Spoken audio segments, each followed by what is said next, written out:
We all know what it's all good. So we have reached the halfway point of this episode. So we're going to move on, I think, to the GTS Awards. We should all be wearing smart clothes and things. So I'm going to kick off with the first award, which I put down in my list as who gets your award for the best feminist game, which is a really hard one to start with. But yes, so I'm going to be mean and pick Jem first, but we'll go with Jem. Don't worry, I'll rotate, it's fine. But no, to be honest, I haven't prepared at all for this, so I'm going to have no answer. But it's a very difficult one. We could do like a group decision if we want. If anyone has any suggestions, we could be like, yes, I agree with that. Or, shall I volunteer as tribute? Yes. Okay. Or does Jen mind if I step in? No, I mean, I don't know. Go ahead, Caroline.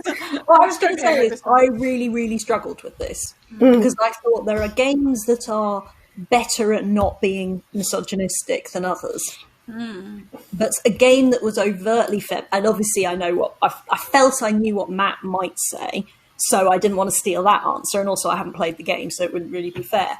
So but I do think it is hard because I don't think there are a lot of overtly feminist games out there. I think there's games that aren't sexist, but there's very few of that. So I went with Sayonara Wild Hearts, which you might have seen. I did a very short stream of it a while back with terrible sound quality, which I could do better now because I've worked out how everything works. But what I love about it is the plot is that there is a young woman in her bedroom really upset. And we get that her heart's broken, but we don't know why her heart's broken or who's broken her heart. Just her heart is broken. She has to go on a journey to fix her heart, and she does. And I found that really positive. There was no sort of, oh, I cried because my boyfriend left me or anything like that. But there's but it's also connecting with emotions that people feel, whether they're men or women, and having that sort of really positive message. It's also just a kick-ass game, but I really loved that sort of angle of it. Once there was a young woman, her heart was broken, but there's no sort of nonsense over why her heart was broken, and it just goes on from that. So that was my answer. Cool, thank you, Caroline. Matt, do you have one? Yeah, mine's easy. Last was part 2. Yes, yes, excellent, excellent. Lesbian main character, bisexual, woman of colour, girlfriend, pregnant. Massive hench Abby as the anti-hero. Couldn't find a more feminist game. Yeah, I find myself hard pressed to disagree there, I would say. But yeah, no, I struggled as well, obviously, because my gaming catalogue is pretty much very mainstream. And when you think about mainstream games, it's not really, it's very hard to come up with feminist games, as Caroline said. So I think that says more about like the mainstream aspects of society as well, in terms of the patriarchy and just how it invades everything generally. So, but yeah, we probably put forward those two as our nominees. Sayonara Wild Hearts. Can I add one? Well, go on then. Yeah. Yeah. No, I would probably add Life is Strange, just because it's primarily about two young girls kind of finding their way. And I haven't played the sequel, which I do have it. I just haven't played it.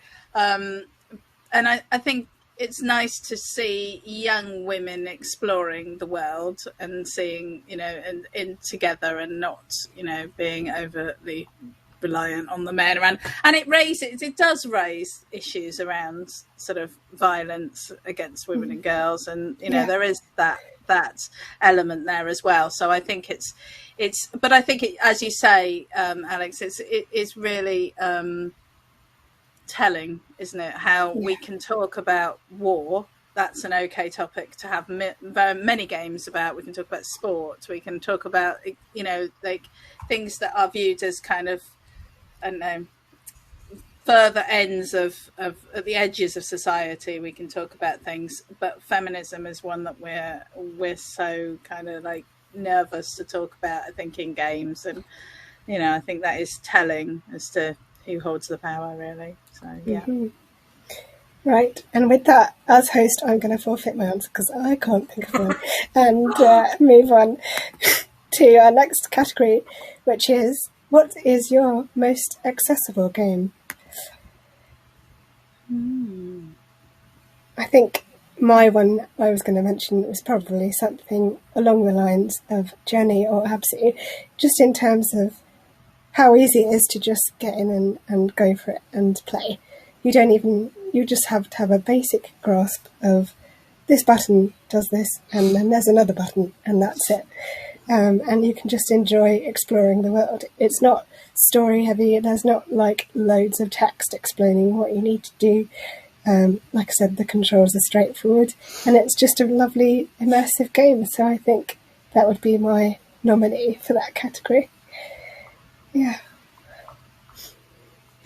I feel like we're struggling, are we? Yeah. No. I'm trying not to be overly chatty, Caroline. Okay. All right, I'll go for Matt then first. What's your most accessible game? I'll just go with Sackboy. Just simple, something that a child can pick up and play. Mm-hmm.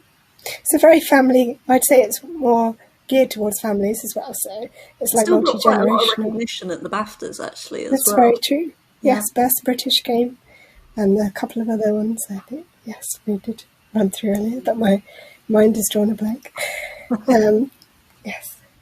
And I'm going to go with Daniel has just suggested Remains of Edith Finch, and Yes. I was wondering about, because I was also thinking about the name's just gone out of my head. The game that we talked about, the graffiti game. The Concrete Genie. Yes, Concrete Genie. Yes. I was thinking about that because my daughter just managed to pick that up and she loved it, and she really liked running along the rooftops, and it was puzzly without being too complex, and I think that was really good. But I do actually think that The Remains of Edith Finch is a really accessible game because it does have some sort of gaming aspects in it, but it's also very story driven, and it's just I think pretty much anyone could pick it up, anyone who's never gamed, and you don't need to have it's not very complicated control system. So I think it's quite an accessible game. Lovely. Caroline? So, I'm going to go on about my new latest obsession, which is Animal Crossing. How exciting. I love playing Animal Crossing. I've played it every day since I got it, which is great because you get Nook miles for having played every day. And every day I turn it on in the morning, like Oscar and I have our breakfast and our tea. And I'm like, right, we've got to see what Mr. Tom Nook's got to tell us today. Turn it on the screen. I am so addicted to Animal Crossing right now. And I know I'm like a year late to this. And sorry, but it's brilliant. But it is just... But the thing is that while it is accessible and loads of people talked about it at the BAFTAs, there was a guy who was saying a lovely thing about how he celebrated New Year's Eve with his friends across Animal Crossing. Which I thought was so cool. New Year's Eve on there, yeah. Sad but true. Sad.